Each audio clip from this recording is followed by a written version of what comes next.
ಪಂಚ ಗ್ಯಾರಂಟಿಗಳ ಮೂಲಕ ಅಧಿಕಾರ ಗದ್ದುಗೆ ಹಿಡಿದಂತಹ ಕಾಂಗ್ರೆಸ್ಗೆ ರಾಜ್ಯದಲ್ಲಿ ಆಡಳಿತ ನಡೆಸೋದಕ್ಕೆ ದುಡ್ಡಿನ ಸಮಸ್ಯೆ ಎದುರಾಗಿದೆಯಾ ಅನ್ನುವಂತಹ ಪ್ರಶ್ನೆ. ಅರ್ಥಾತ್ ರಾಜ್ಯ ಸರ್ಕಾರಕ್ಕೆ ಕಾಡ್ತಾ ಇದೆಯಾ ಆರ್ಥಿಕ ಸಂಕಷ್ಟ? ಶುದ್ಧ ಕುಡಿಯುವ ನೀರಿನ ಘಟಕಗಳ ರಿಪೇರಿಗೂ ಕೂಡ ದುಡ್ಡಿಲ್ವಾ ಸರ್ಕಾರದ ಬಳಿ? ರಾಜ್ಯದಲ್ಲಿ 3,000 ಶುದ್ಧ ಕುಡಿಯುವ ನೀರಿನ ಘಟಕಗಳು ಬಂದ್ ಆಗಿದ್ದಾವೆ.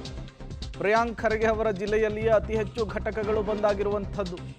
ಸಿಎಂ, ಡಿಸಿಎಂ, ಮಿನಿಸ್ಟರ್ಗಳ ಜಿಲ್ಲೆಗಳಲ್ಲೂ ಕೂಡ ಅದೇ ಪರಿಸ್ಥಿತಿ. ಗ್ರಾಮೀಣಾಭಿವೃದ್ಧಿ ಇಲಾಖೆಯ ಸಚಿವರಿಂದಲೇ ಅಂಕಿಅಂಶ ರಿಲೀಸ್ ಆಗಿದೆ.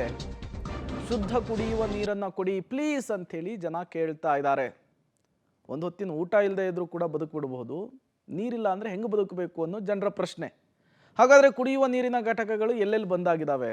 ರಾಜ್ಯದಲ್ಲಿ ಒಟ್ಟು 19,410 ಶುದ್ಧ ನೀರಿನ ಘಟಕಗಳು ಬಂದಾಗಿರುವಂಥದ್ದು. 16,265 ಘಟಕಗಳು ಮಾತ್ರ ಇದರಲ್ಲಿ ಕಾರ್ಯನಿರ್ವಹಣೆಯನ್ನು ಮಾಡ್ತಾ ಇರುವಂಥದ್ದು.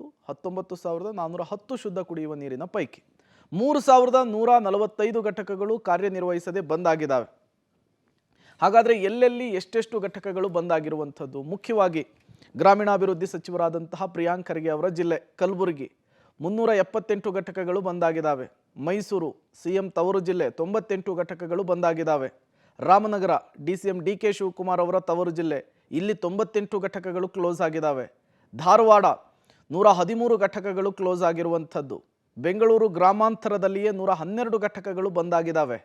ವಿಜಯಪುರದಲ್ಲಿ 250 ಘಟಕಗಳು ಬಂದಾಗಿದ್ದಾವೆ.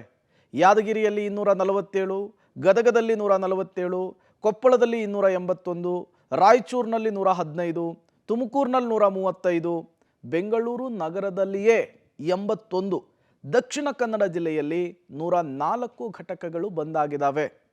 ಗ್ರಾಮೀಣಾಭಿವೃದ್ಧಿ ಇಲಾಖೆಯೇ ಮಾಹಿತಿ ಕೊಟ್ಟಂತಹ ಡೇಟಾ ಇದು, ಅಂಕಿಅಂಶ ಇದು. ಬಟ್ ಇವುಗಳನ್ನು ರಿಪೇರಿ ಮಾಡಿಸೋದಕ್ಕೆ, ಸರಿಪಡಿಸೋದಕ್ಕೆ ಯಾಕೆ ಸರ್ಕಾರ ಮುಂದಾಗ್ತಿಲ್ಲ ಅನ್ನೋದು ಪ್ರಶ್ನೆ.